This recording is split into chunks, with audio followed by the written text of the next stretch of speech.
Почитувани медиуми, почитувана јавност, непосредно пред почетокот на парламентарните седници, што треба да се одржат во наредниот период, сакам да ја известам јавноста дека пред пратениците ќе се најде еден пакет закони кои што се од клучно значење за граѓаните, посебно за економски зранливите категории. Со оглед на тоа што, поради почетокот на изборната кампања во пресред на локалните избори, собранието најверојатно ќе заседава најдоцна до 25 септември. Исклучително е важно работата на парламентот во овој нареден период да биде ефикасна и со конкретни резултати.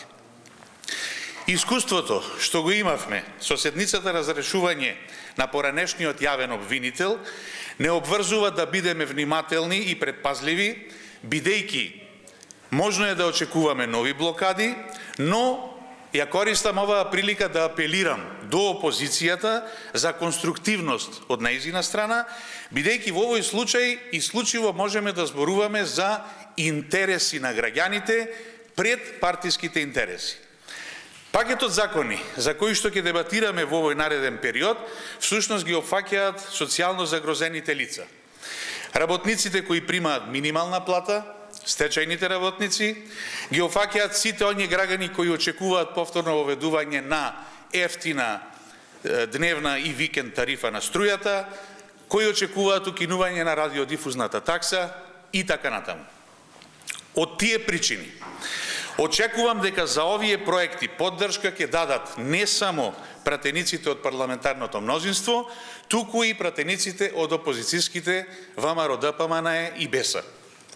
Во тој контекст, вчера и денеска побарав поддршка за конкретно овие три закони од сите парламентарни групи. Значи, популарно наречените закон за минимална плата, закон за стечајните работници и законот за укинување на радиодифузната такса.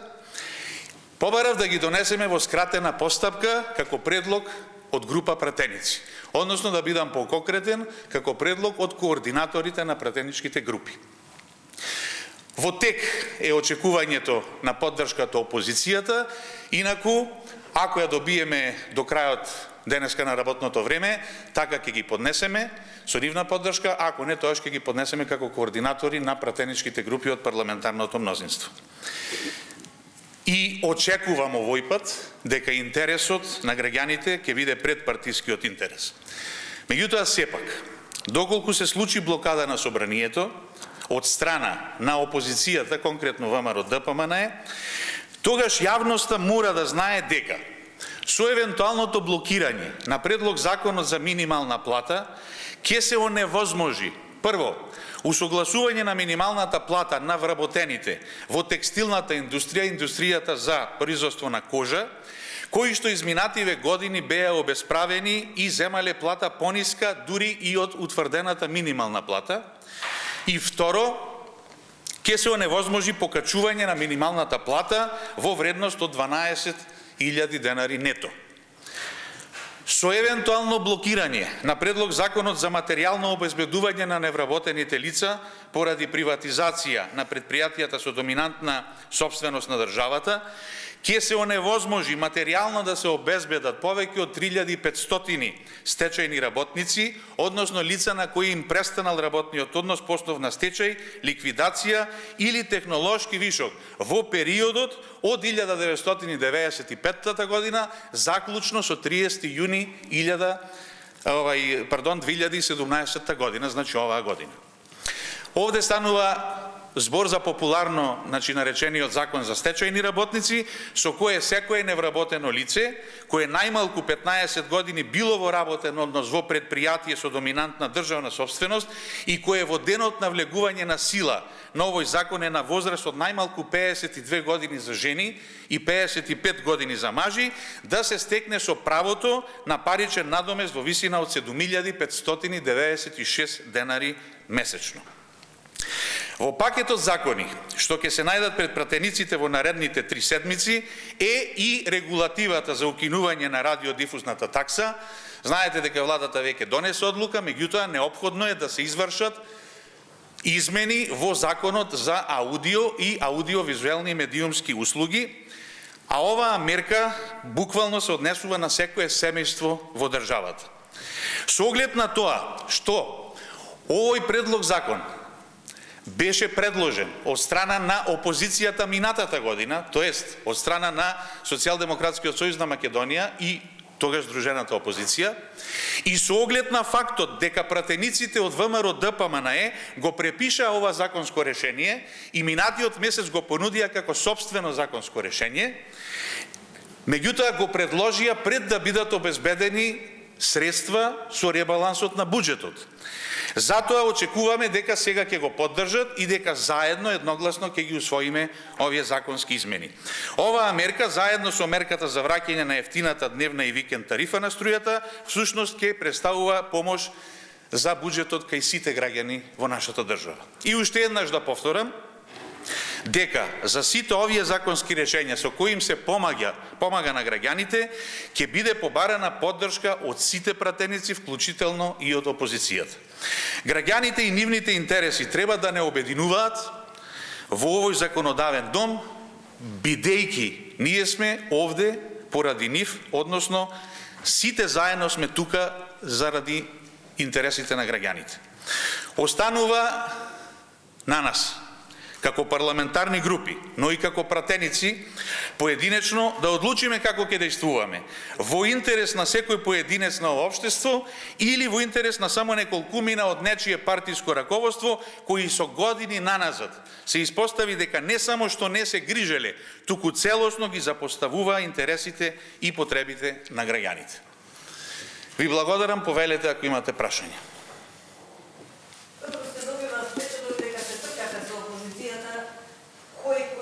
Да ги поднесе побрзо за да бидете во центарот на вниманието на јавноста, но како и да е. Дали можете да ни кажете ова што сега го кажете, дали беше дел од темите за кои разговарате со европратениците? Прво да ја искоментирам вашата констатација дека се тркаме со опозицијата, воопшто не се тркаме со опозицијата. Значи, ние сме само доследни и конзистентни во она што го рековме. Во моментот кога се донесе ребалансот на буџетот и во моментот кога се обезбедат средства за имплементација на овие законски решенија, ние ќе ги поднесеме и еве доказ, денеска ги поднесуваме и тоа во скратена постапка од пратеници, затоа што ако останат во редовна постапка онака како што ги поднесе владата, ќе не фати средина на ноември. А сите знаете зошто олку се одолговлекуваше работата на ова собрание. А во однос на вашето прашање за средбата што ја имав денеска со тројцата европарламентарци, ние веќе издадовме соопштение за јавност. Меѓутоа, еве ќе ви брифирам накратко, не се работеше за конкретни законски решенја или за конкретни теми. Темите беа генерални, воопштени. Господата од Европарламентот се интересира за нашата работа, нашето гледиште во однос на работата на овој парламент од формирањето всушност на новата влада, значи од 1 јуни оваа година, се интересира за соработката со опозицијата, се интересира, покажа интерес за нашата спремност, подготвеност да покажеме волја за инклузивност во процесите што следат. А јас од наша страна во име на пратеничката група и Здружената коалиција им ја повторив уште еднаш нашата посветеност дека работата во овој парламент треба да биде исклучиво во интерес на граѓаните на Република Македонија, да помогнат, односно сами ние да си помогнеме во одблокирањето на некои процеси што се блокирани и што не смеат да бидат блокирани, и дека ќе се користиме со европските цивилизирани искуства од работата и на Европскиот парламент и на другите парламенти, за да добиеме некаков напредок во однос на можностите за понатамошни одолговлекување и обструкции на работата на парламентот. Ви благодарам. Да, повелете. Ставам сврзано во однос на барањето на ПЕСА за члените од Државната следна комисија. Статут на ДИК, а и владата една недела тука така што го собранието. Значи, владата на Република Македонија го лоцира проблемот онаму каде што му е местото. Значи, во законодавниот дом, Односно до Комисијата за политички законодавно-правната комисија, се извинувам, ставот на пратеничката група на Социјалдемократскиот сојуз и Здружената коалиција е почитување на законските прописи. А законот вели дека БЕСА треба да има член на Државната изборна комисија. Ние не отстапуваме од тој став нити како партија, нити како пратеничка група, меѓутоа нормално почитувајќи ги и другите законски одредби, затоа што сега законодавниот дом, односно матичното комисиско работно тело, треба да одлучи каде се е проблемот во ова прашање, односно помеѓу кои закони постои коализија во нивното спроведување и да даде автентично толкување на барањето на БЕС. Повелете? Колку прилика ќе се знаат кандидатите за локални избори? Дали денес имаше некој најави дека ќе се утврдат, а паралелно Централниот одбор треба да донесе одлука за новите кандидати за локални избори? Ако ме прашувате за Социјалдемократскиот сојуз на Македонија, значи постапката за кандидирање, евидентирање и само кандидирање на кандидати за градоначалници и членови на советите е во тек. И јас минатиот пат ви кажав, таа постапка завршува со изборна конференција во секоја општинска организација. Значи, централните тела на партијата, извршниот одбор, односно централниот одбор, треба да достават предлози до општинските конференции, односно да ги вратат назад. Сега, кај некои општински конференции имаше предложен еден кандидат за градоначалник и, да речеме, повеќе лица за советници, отколку што е советничката листа. Ева ќе ви кажам за примерот на Охрид, ние имавме предложено 5 кандидати за градоначалник и 40 кандидати за членови на совет. Инаку, во општина Охрид, еден може да биде градоначалник и 23 може да бидат членови на совет. Што значи централните партиски органи сега ќе ги вратат предлозите на општинските организации, а конференцијата на општинска организација, зависно која општинска организација од членството колку луѓе брои, ќе ја донесе конечната одлука. Ако централниот орган на Социјалдемократскиот сојуз врати 20 кандидати, тоа ќе има избор помеѓу 20 за 1. Ако врати 5, ќе има избор помеѓу нив 5 за 1. Ако врати 1, тоаш конференцијата ќе се изјаснува дали е за или против тој 1. Тоа е статутарната одредба, начинот и според правилникот што го донесе Централниот одбор, така што ние во целост ќе го испочитуваме тоа, почитувајќи ги предвидените законски рокови, се разбира. Јас ви благодарам на вниманието и за наредните наши обраќања до јавноста, значи од понеделник ќе бидете благовремено известени. Ви благодарам.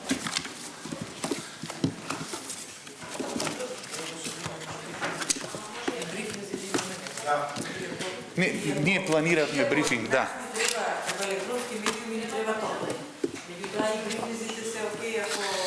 Јас и Тања планиравме брифинг за денеска, меѓутоа затоа што денеска ги поднесуваме како пратеници овие 3 закони во скратена постапка, а ги добивме од влада, 2 се веќе поставени на дневен ред на практично на 15-тата седница, што ќе се одржи на 13-ти, значи владата ќе се ги повлече, а сега зависи од председателот на која седница ќе ги постави на дневен ред.